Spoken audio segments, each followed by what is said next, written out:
महरू ने बहुत बड़ा इल्ज़ाम जो है ना ये ज़ैन की माँ के ऊपर लगा दिया है। अब क्या होगा, क्या जो ज़ैन अपनी माँ के साथ नफरत करना शुरू कर देगा, क्योंकि जो ज़ैन की माँ थी ना इसे अपने मकसद में मुकम्मल तौर पर कामयाब हो चुकी थी।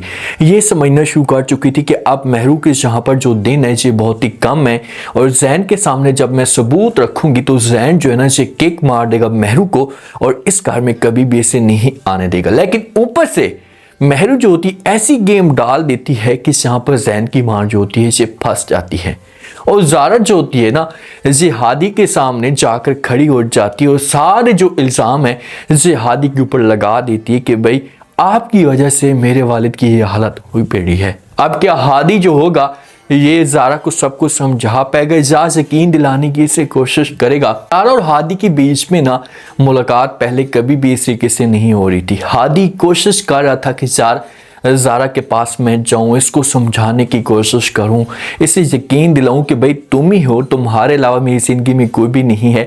लेकिन ज़ारा जो है ना इसे हादी के साथ मुलाकात भी नहीं करती थी, इसकी कॉल तक रिसीव नहीं करती थी। इस मामले पे हादी को बड़ी टेंशन आती है कि ज़ारा अब क्या किया जाए और किसी किस माहौल को जो वो ठीक किया जाए। अब जिस वक्त ज़ारा के वालिद की जो हालत होती है अचानक से ख़राब होती है, डॉक्टर इसके पास आते हैं, आकर वार्निंग भी जारी करते हैं, सबको ये बात कह देते हैं कि भाई अदील साहब की जो हालत है ना इसे टेंशन की वजह से ख़राब हो रही है, मज़ीद अगर आप लोगों ने इसे परेशान किया तो इसकी जो हालत है इसे मज़ीद ख़राब हो सकती है, इसकी जान को भी ख़तरा हो सकता है। तो ज़ारा जो होती है ना ये भी फिर अपनी वालिद की केयर करना शुरू कर दी थी। अगर ज़ारा अपने वालिद को परेशान ना करे और चुपचाप ये हादी के साथ शादी कर लेना तो ऐसा जो तमाशा ये कभी भी खड़ा ना हो। हादी वाले आते हैं, हादी वाले जिस वक्त आते हैं आकर जो वो ख्याल करना शुरू कर देते हैं। ज़ारा के पास भी हादी जाता है तो हादी जो है ना ज़ारा के ऊपर गुस्सा करना शुरू कर देता है और कहता है कि आज जो सर की हालत हुई पड़ी है ना इसके पीछे सारी जो मेन रीज़न है ये आपकी है, आपकी वजह से सब कुछ हुआ है। जब ये बातें ज़ारा सुनती है तो आगे से ये हादी को जवाब देती है। अब हादी को जो जवाब देती ना हादी इस मामले पे बड़ा शॉक टूट जाता है, इसे यकीन तक नहीं आता कि भाई ज़ारा ऐसा की बातें भी कर सकती है। ज़ारा कहती है कि ठीक है भाई मेरी वजह से मेरे वालिद की हालत हुई पड़ी है ना तो इसमें जो आधा कसूर है ना ये भी आपका है, आपकी वजह से भी ये सब कुछ हो रहा है क्योंकि आपने जो वो मेरे वालिद को परेशान किया, मुझे धोखा दिया। जब आपने मुझे धोखा दिया तो उसके बाद जो ये सब कुछ हुआ है। तो ये बातें हादी सुनते हैं तो ये ज़ारा को कहते हैं कि अच्छा आपने इतना इल्ज़ाम मेरे ऊपर लगा दिया तो अब ये भी बता दें कि मैंने जो है वो आपको धोखा क्या दिया। तो ज़ारा आगे से कहती कि भाई ये जो धोखे वाली बात है ना आप जाएं और जाकर मरियम से पूछ लें, आपको मरियम जो है ये बता देगी कि भाई आपने कौन सा धोखा दिया। अब जाकर हादी के सामने सारा जो आईना होता है ना ये क्लियर हो जाता है कि भाई जो ज़ारा मुझसे नाराज़ थी, मेरे साथ लड़ रही थी, इसके पीछे रीज़न क्या थी, किस वजह से ज़ारा मेरे साथ इतनी नफरत करती थी। तो हादी जो है ना ये गुस्से से फिर जाएगा, जाकर अपनी बेगम को जो बताना शुरू कर देगा, ये इसके ऊपर गुस्सा करेगा कि तुमने ऐसा क्यों किया, तुम्हें ऐसा नहीं करना चाहिए था। जोगन से फिर मरियम के पास जाएगा, जाकर मरियम के ऊपर गुस्सा करना शुरू कर देगा, मरियम के सामने सवाल करेगा कि क्या आपने जब वो ज़ारा को कुछ बातें बताई हैं, क्या आपने जब वो ज़ारा का माइंड ख़राब किया। तो फिर जब मरियम जो कि झूठ बोलने की कोशिश करेगी ना तो फिर हादी जोगन से अपनी माँ को भी जाकर बता सकता है। अपनी माँ को जब बताएगा तो इस तरह से मरियम के लिए मुश्किलात जो होंगी बढ़ना शुरू हो जाएंगी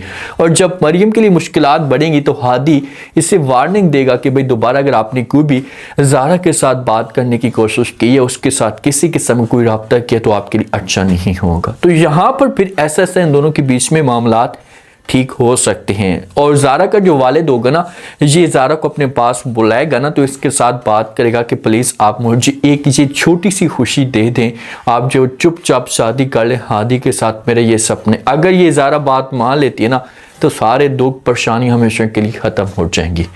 जो महरू होती है, महरू को अब समझो कि एक टाइम मिल चुका है, लिमिट टाइम है इसके पास कि भाई मैंने इस टाइम के अंदर कुछ करना है, अगर मैंने कुछ ना किया ना तो सब कुछ बर्बाद हो जाएगा, हर चीज़ मेरे हाथ से निकल जाएगी। तो इसी वजह से इसे सुलेमान को टाइम दे रही होती है। सुलेमान इसके ऊपर प्रेशर डालने की कोशिश कर रहा होता है, भाई आप जल्दी से घर जो अपने कब्जे में लें, सब कुछ अपने कंट्रोल में करें, अगर आपने ऐसा ना किया तो आपके लिए जो मसला खड़ा हो सकता है, आपके साथ में कभी भी शादी नहीं करूँगा। महरू जो वो दीवानी है सुलेमान की, तो इसी वजह से ना ये फिर जैन को समझा रही होती है, लेकिन जैन की माँ सबूत इकट्ठे कर रही होती है। उसके पास कुछ ऐसे सबूत आ जाते हैं, इसके हाथ चढ़ जाते हैं कि ये फिर यकीन कर लेती है कि ये सारी जो नफरत फैलाने वाली थी, इसे सब कुछ या घर को बर्बाद करने वाली थी, मेहरू ही थी।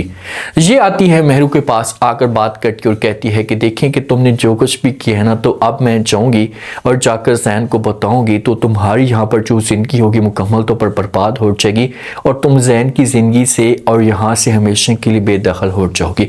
तुम यहाँ पर कभी भी नहीं होगी। मेहरू तो पहले प्लान बना चुकी होती है, तो मेहरू जो होती है इसे जवाब देती है यहाँ पर जो वो फौरन जैन की माँ को, अच्छा आप ये सोच रही है तो मैं आपसे आगे कई गुना सोच चुकी हूँ, देखो कि मैं तुम्हारे साथ क्या करती हूँ। अब ये अपने जो जूते वगैरह होते हैं इसे नीचे उतारती है। माँ देखना शुरू कर देती है हैरान होकर कि भाई ये क्या कर रही है। जब नीचे आती है सीढ़ियों पर तो ये फिर टक्कर मारती है खुद अपने माथे पे और इसका खून वगैरह आना शुरू हो जाता है और नीचे गिर जाती है। और जब नीचे गिरती है शोर मचाना शुरू कर देती है, शोर मचाती है कि जैन जैन तुम कहाँ पर हो। जैन जब मेहरू की आवाज़ सुनता है तो इसे हो ही नहीं सकता कि जैन भाग कर ना आए, तो जैन फौरन भाग कर आता है मेहरू के पास। मेहरू से पूछना शुरू करते हैं, अपनी माँ की तरफ भी देखता है कि ये सब कुछ कैसे, क्यों और किस वजह से हुआ। मेहरू वहाँ पर चीखें मारी होती कि है मेरा बच्चा, है मेरा बच्चा, और वहाँ पर ये भी बोल देती है कि आपकी माँ ने मुझे धक्का दिया।